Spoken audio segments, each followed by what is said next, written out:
Dijana Dragicevich is a speech pathologist for over 25 years. She has worked in New Zealand and the UK and Sydney.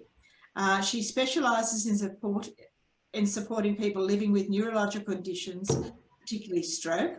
She's passionate about improving the lives of people who have communication and swallowing disorders. Dijana is currently completing her PhD in Dysphagia, swallowing disorders. She works in the community for an NDIS company called Bloom Healthcare, and also has a small business assessing and diagnosing swallowing disorders using flexible endoscopic evaluation of swallowing, the FWS system. Dijana enjoys teaching and training students, other speech pathologists and members of the multidisciplinary team, and anyone else who listens. Okay, so well done and welcome, Dijana. Great, thank you so much.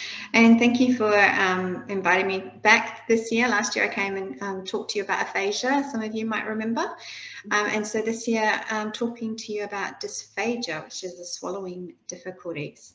So what is it? Well, most people who have a stroke, or a lot of people that have a stroke, will have swallowing problems in the very acute phase of their stroke. So in the first week, they might have swallowing problems, but thankfully a lot of people, or most people, 80% of stroke victims will resolve their dysphagia within the first couple of weeks. And we define dysphagia by any sort of difficulty getting food or fluid or even saliva from the mouth into the stomach. So speech pathologists are the ones that help with difficulty in the mouth and the throat, and gastroenterology doctors are the ones that help when the swallowing problem is a bit further down in the esophagus. And there are lots of other different causes of dysphagia as well. It's not all stroke, so it could be any sort of brain condition or disease or surgery that might have occurred. It can happen due to spinal surgery or an injury to the neck. People that have got head and neck cancer or have surgery to the head and neck area may have dysphagia, or other kinds of cancer like lung cancer can cause dysphagia, or esophageal cancer, and lots of respiratory illnesses like COVID or COPD or asthma, those sorts of things can cause dysphagia too. So it's not just stroke, it affects lots of different conditions. And it might be interesting or important to note that dysphagia doesn't happen on its own. Dysphagia is a symptom of another disease. So there's always a reason that somebody has a swallowing problem. When we're talking about stroke, it is quite frequent. So the numbers vary quite significantly, because in the research it depends whether they're studying people immediately after their stroke while they're in the acute phase, or if it's further down in the rehab phase. So that's why the numbers are so different. But as I mentioned, most recover within the first 2 weeks. And the ones, clients that do better are I should say, the clients that don't do as well have got worsening function beforehand, or worsening cognitive ability, or lots of other conditions co-occurring. And people that do have dysphagia after a stroke often have a poorer outcome and are more likely to go to care facilities. So it is quite an important condition to be aware of. Now, in terms of stroke, dysphagia can occur in most places, pretty much all places or locations that a stroke can occur. So looking at the brain, obviously the top bit, the grey bit right at the top where it says cerebrum, this is all the cortical functions of the brain. And then underneath that bit, we have the subcortical parts of the brain. And then the yellow bit down the bottom, I don't know if you can see my pointer, but that's called the brainstem, and that's an important area of swallowing problems as well. And then the cerebellum, the little brain at the back, that can also cause swallowing problems. Probably the least, the area of the brain that least causes swallowing problems is this back part, the occipital lobe part of the brain.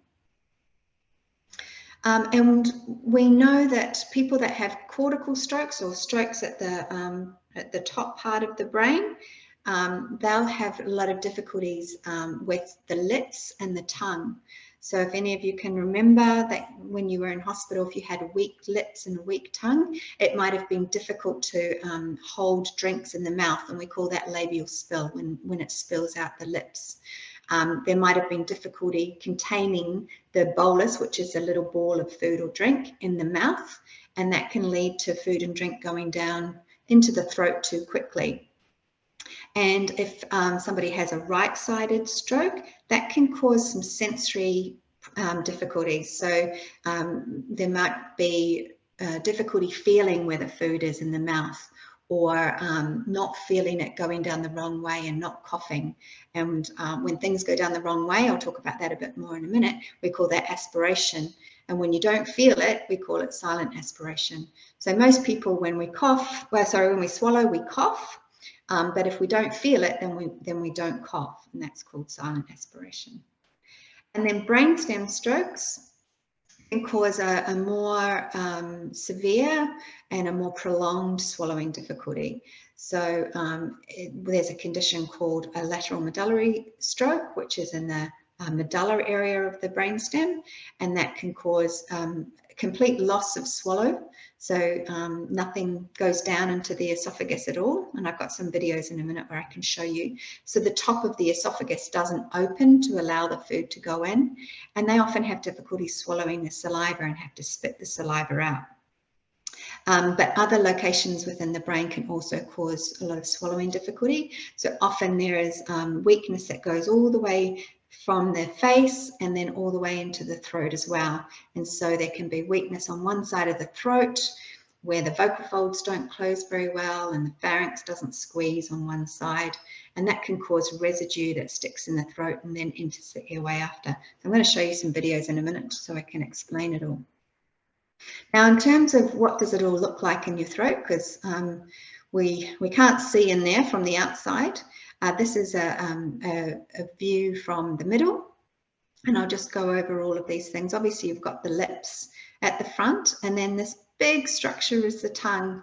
And most people don't realize how big the tongue is, that, you know, we can only see 2/3 of it when we open our mouth, but actually there's a whole extra third that's kind of in our throat that we can't see.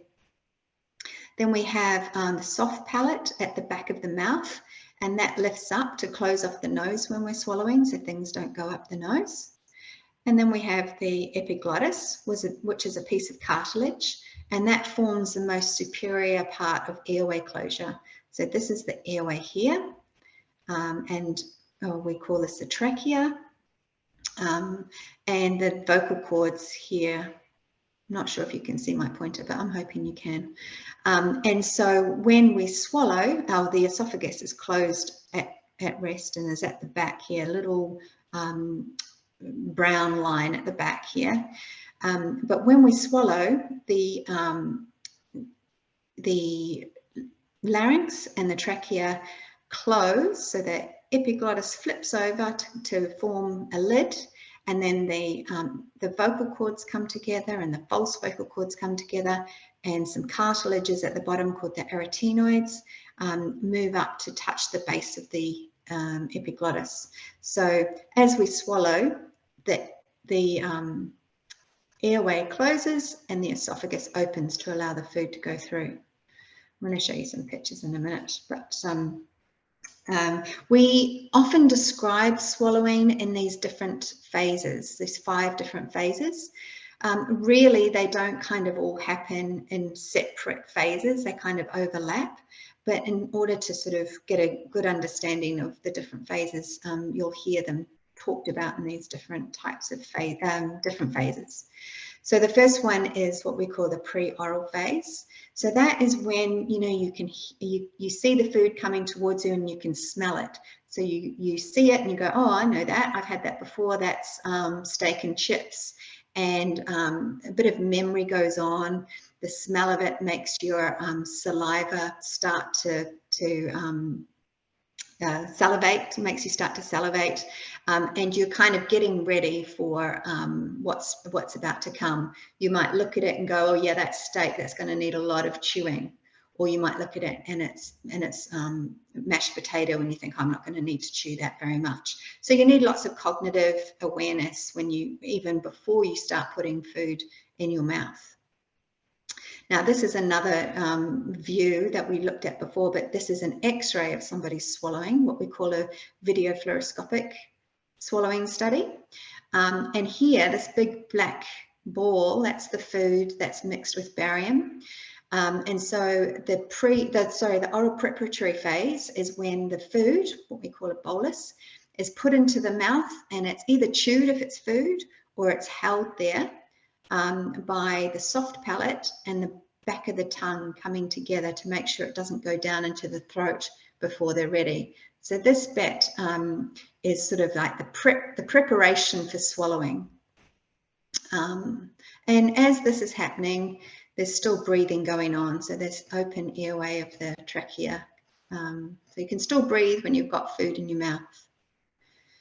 And the oral phase is just simply that moving the food from the front to the back of the mouth and towards the pharynx. So as we start to do this, our larynx starts to get ready and starts to get ready to come up.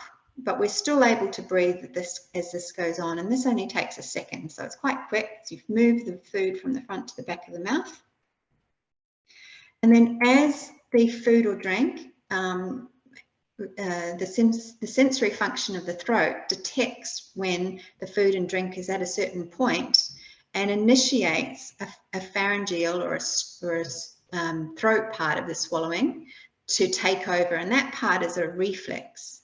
And as this happens, the soft palate moves up to close off the airway, the nasal, the nose, so that no food goes up there. And the airway starts to close. So here you can see the arytenoids, these little cartilages moving up towards the bottom of the epiglottis here. And then as the bolus or the food and drink moves through the throat, everything in the airway is closed off. So we've got 4 levels of airway closure. We've got that epiglottis tilting over just to stop anything going down into the airway. You've got the true vocal folds and the false vocal folds coming together just to also close off. And then you've got the arytenoids, those cartilages moving inwards towards the epiglottis. And as you can see here, this is all blacked out, so there's no breathing while this happens. And so when we swallow, we actually have a period of apnea or breathing stops, and that's to make sure that nothing goes down that wrong way. So as this happens, the upper esophageal sphincter opens with the pressure of the bolus or the food and drink moving down, and also the upward movement of the larynx to pull the esophagus open. And then the back of the pharynx or the throat here comes forward to push the rest of the food into the esophagus. Still the airway is closed. And then as it reaches the esophagus, we get these peristaltic waves that start to take over. So peristaltic waves are squeezing and relaxing of the esophagus to move the food and drink down towards the stomach. And then the epiglottis starts to come back up, and the airway opens and breathing can start again. So that's how swallowing happens.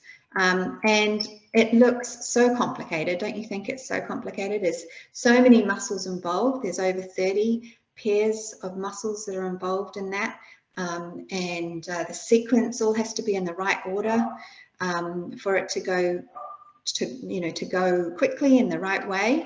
And yet it all happens in a matter of seconds. And it's something you've probably never thought about before, how you swallow, because it becomes so automatic.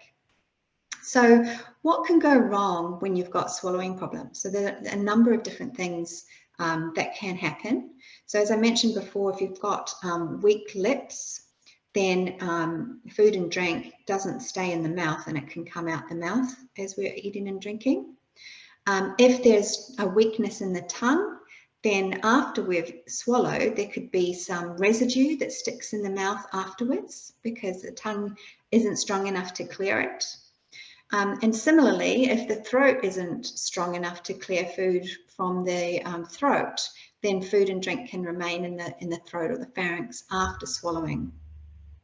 And as I mentioned before about aspiration, so food or drink can enter the airway, we call that aspiration, and that can happen before we start swallowing if the liquid or the food has gone down too quickly and the airway is still open, it hasn't closed yet.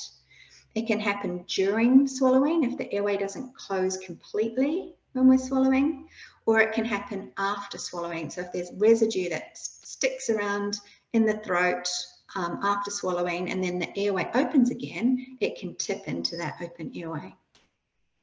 And different people will have different types of swallowing problems. Some will have more difficulty with liquids, some will have more difficulty with solids. And so it can be due to weakness or sensory difficulties or incoordination, those sorts of things. So this is two pictures. This is the X-ray picture again on the left, and you can see that black line has started to go into the airway, and the vocal cords are pointed out to you there. But anything that goes into the airway above the vocal cords, we talk about that as being penetration. So it's penetrated the airway, and then the black line, as you can see, it's gone down even further below the vocal cords, and we call that aspiration. So penetration, aspiration are the terms that we use to describe food and drink going the wrong way. And this picture on the right is a picture of a flexible endoscopic evaluation of swallowing. That's when we have a camera, we put it in the nose and we peek it down the back of the throat, and we have a look like a bird's eye view of food and drink going down. And what we can see here, these are the vocal cords, and below that is the trachea. And you can see there's some green food that's gone down the wrong way, and we call that aspiration. And then there's a little bit of green food that's sitting on the vocal folds. So it hasn't gone past the vocal folds, and we call that penetration. So two different views of swallowing assessments that you might get if you've got swallowing problems. Now, hopefully these videos work. This one is a video of somebody who hasn't got swallowing problems. So this is a normal swallow. And what you'll see is that food, the liquid, it's just water mixed with barium, so we can see it on the X-ray. And you can see how quickly that goes through. You can notice how the epiglottis deflects and the whole airway comes up and forward and the airway closes off. So it all happens really, really quickly. And then afterwards, there's nothing left over in the throat. And this is a normal flexible endoscopic evaluation of swallowing. So just before I start, I'll just orient you to this picture because it is a bit different. But this sort of C-shaped structure that you can see right at the forefront of the picture, that's called your epiglottis. And then if you look a bit deeper into the picture, you can see the vocal folds in a V. And to the sides of that, or laterally to that, you can see the arytenoids. So these are bits of cartilage that rotate to help move the vocal cords. And the bit right, the structure right underneath the epiglottis, that's the base of the tongue. So and the bit at the back, that is your pharyngeal wall, the wall of your throat. So we'll see, we'll play this, and this person is swallowing some blue dyed water. So they're just saying "ee" at the moment, so you can see all those structures of swallowing beautifully there. And that's the blue dyed water. You can see that there's nothing that's left over and there's nothing that's gone down into the airway. So that's the airway down there, vocal cords.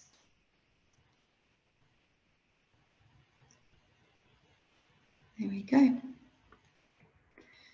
And now some videos of some people that have got difficulty swallowing. So this first one has got a weakness problem. So the food, which is a puree food, is really getting stuck up here because the tongue is not moving the food to the back of the throat, and the airway isn't closing, so you've got a little bit that's going into the airway, and there's a lot of residue. So there's a lot of residue after the swallow, and that's 1 teaspoon of puree, and he swallows 12 times for that 1 teaspoon of puree. So it's hard work, and he's going to need to basically swallow all day long if he's going to get enough nutrition. So this is a really what we call inefficient swallowing problem. And this person has got some incoordination. So the tongue here is rocking back and forward and not propelling the bolus quickly into the throat. And that should go again for you to have a look. See the tongue rocking back and forward, and eventually it goes. And this is somebody that has a structural swallowing problem. So you can see there's a lot of bony outgrowths on the spine that's pushing everything forward and making a very small space for everything to move down. Because of that small space, there's a bit that hangs around afterwards and goes into the airway afterwards. So you can see a little bit below the vocal folds there.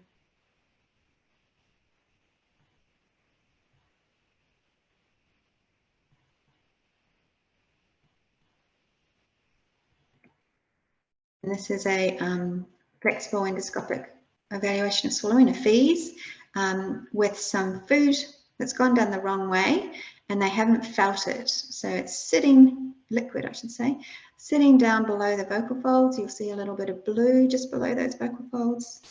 And that should be producing a big strong cough to clear it, but they can't feel it, so they're not coughing. Just get you to have another look.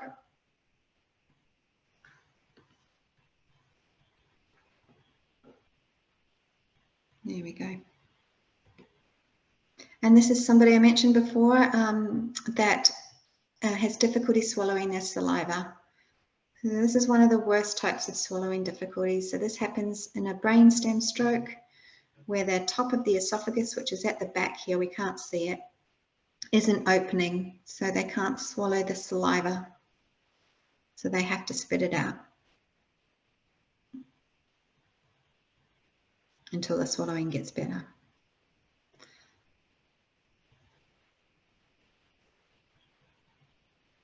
Yeah.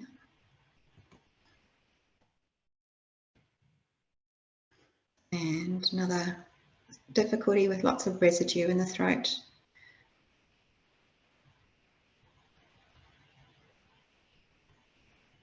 Not a very good view there. Here we go. So some residue here behind the tongue, underneath the epiglottis, and then around the back as well. Okay, so what are the things that we look out for when we're trying to predict whether someone might have a swallowing problem?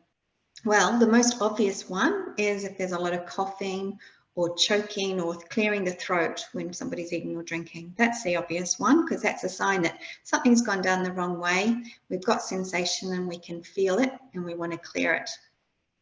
Sometimes we might not cough if there's poor sensation, but you might hear it when the voice changes. It goes a bit gurgly and you think, oh, I need to clear my throat. And that can be a sign that something's just sticking around the airway. Another common sign of swallowing difficulties is meal times taking a really long time. So like that video we saw before where he swallowed 12 times to try and clear that teaspoon of puree, if swallowing is taking a long time, it could be an indicator that something like that is happening. And similarly, multiple swallows per mouthful. So if you notice somebody takes a mouthful of something and they're swallowing and swallowing and swallowing and swallowing to try and get it down, that's a bit of a sign that there's something going on with their swallowing. An obvious one is losing food or drink from the mouth, from weakness in the lips, or when you look in the mouth, there could be food and drink left in the mouth or around the tongue. Drooling can be a sign of swallowing. It could be a sign swallowing difficulties. It could be a sign that the swallowing isn't happening frequently enough. So we swallow a couple of times a minute. So if we're not swallowing frequently enough, sometimes the saliva can accumulate and pool in the mouth, and then if our lips are not quite tight enough or closed enough, it can come out the lips. And other less common or less noticeable signs of swallowing difficulties might be a raise in temperature, or frequent chest infections or pneumonia, those sorts of things. So what? If you have swallowing problems, what does it matter? Well, because swallowing can be both unsafe, so it can go down the wrong way and into our airway, it can cause chest infections or pneumonia. And it also can be inefficient, so it can take lots and lots of swallows to try and get a small amount of food into the esophagus and into the stomach. And so that can cause malnutrition, and so and dehydration. So they can lead to hospital admissions and can lead to really poor outcomes in some cases. So we really need to make sure that any signs of swallowing problems are seen by a speech pathologist to offer advice and strategies and techniques to improve swallowing function. So what are some of those things that speech pathologists do? Well, we use lots of different swallowing strategies to try and improve the movement of the food and the drink in the mouth and the throat, and special swallowing manoeuvres. I'm going to talk about those in a little bit. In the early phases of a stroke, we can do some exercise or skill-based rehabilitation.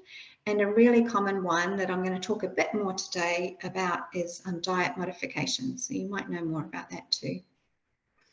So some of the compensatory strategies that we'll use. So there are things like if there's not good sensation in the mouth, or there's a delay in getting the swallowing to go, sometimes increasing the sensation by using carbonated drinks or sour foods and drinks can help make that swallow a bit quicker. So we use different tastes and textures that might compensate for some delays or slowness in swallowing. We use some different postural strategies, and one of the most common ones that we use is a position called the chin tuck, where the chin is moved all the way down to the chest, and that can help contain the food in the mouth and also in the throat a little bit to give the throat a bit more time to close before the food and drink goes down and hopefully doesn't go down the wrong way. There's another technique called a 3-second prep, where we get people to hold the food in the mouth really consciously. Don't let it go down too quickly, and then count to 3 and then send it all back at once. That's called a 3-second prep. For people that have got food that's left over in the mouth after swallowing, we'll encourage what we call a lingual or a tongue sweep, where they purposefully just get the tongue and check all around the mouth to make sure there's nothing left over. There's another one that we call cyclic ingestion, but all that means is that we have a mouthful of food and then a sip of drink to help move any residue that might be sticking around in the mouth or throat down.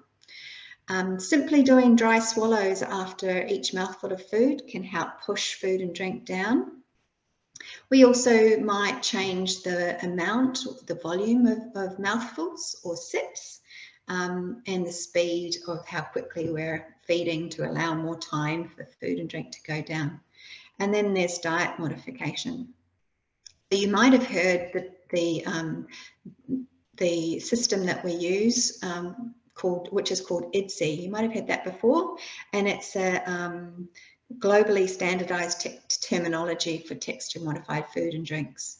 So there's something that's used internationally, so that we're all kind of using the same language, and it's a system that classifies the food and drink that we swallow, so that when we say, oh, you need to have it thickened, we can actually say it's got to be an IDSI 2 level of thickness, and everybody will know what that means. And it's got these two triangles because they overlap. So the moderately thick fluids are the same consistency as a liquidized food. Extremely thick fluids is the same consistency as a pureed food. And they are great because they provide really clear descriptions on what the different consistencies are. So for example, with minced and moist foods, they are no bigger than 4 millimeters wide, and 1.5 centimeters long. So they're a little bit like a grain of rice. So they're quite small, and they're very moist, and the lumps are soft and easy to squash. And for soft and bite size, the pieces are no bigger than the nail of your thumb, really, 1.5 centimeters squared. And they are nice and soft, so that when you press down with minimal force with a fork, they collapse and lose their shape, and don't bounce back to the shape that they were before. So nice and soft and tender, and small sizes. And then we have, with the different thicknesses of fluid, we have this flow test where we use a syringe, and we put the liquids in the syringe, and we time it and for 10 seconds, and we see how much liquid is left after 10 seconds, and that tells us how thick the liquids are. So that's a great way to check that thick fluids are the correct consistency. And there are a number of other tests that we can do to make sure that the consistencies are in line with the recommendations by the speech pathologist. So they can't be too sticky. They need to be able to fall off the spoon. This is the fork pressure test. And you can see there, for children, the pieces are much smaller, but for adults, 1.5 centimeters squared, and nice and soft. So if you're interested in knowing more about IDSI, there's a website, and if any speech pathologist has ever recommended a certain IDSI diet to you, there's a whole lot of resources on the IDSI website. It's iddsi.org, and you can find a lot of information and videos about the different types of consistencies and how to check that the food and drink is the right consistency. That was excellent, can I say? I really enjoyed that. It was really interesting hearing, well, seeing those videos for a start. It's amazing, isn't it, how much science goes into this these days. It really is. And knowing the different ways that food can get caught going down this road is also interesting. I've not actually heard it in that much detail before, Diana, so that's excellent. Excellent. So this is the time where we open it up to comments or questions, and I have actually one which we might start with, and then we'll open it up. But when a speech pathologist sends somebody home on thickened fluids, where's the most likely place they're going to be able to go and get those thickened fluids? Or is the expectation that they are able to make and get the consistency right in terms of preparing their own meals, that sort of thing? Yeah, that's a really great question. From hospital, the person that's been sent home and their family should be educated about the right consistency that they need, and how to check for that. So all of those videos and things that I mentioned, they should be educating about how to check for that. So showing how to check the thickness with the syringe, and given some thickener to go home with, at least for a start. But then once at home, there are a couple of different ways that you can thicken the drinks. So you can buy pre-made thickened drinks, and they're quite easy because you already know that they're the right consistency. or you can buy sachets of, powdered thickener that you can add to drinks, and you must make sure you measure out the right quantity of liquid and then put in the right number of spoons of the powder.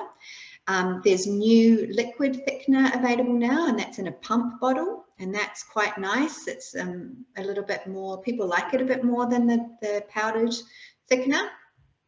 And you can buy all of those things from pharmacy, but it's a bit more expensive than if you buy it in bulk from a home enteral nutrition program.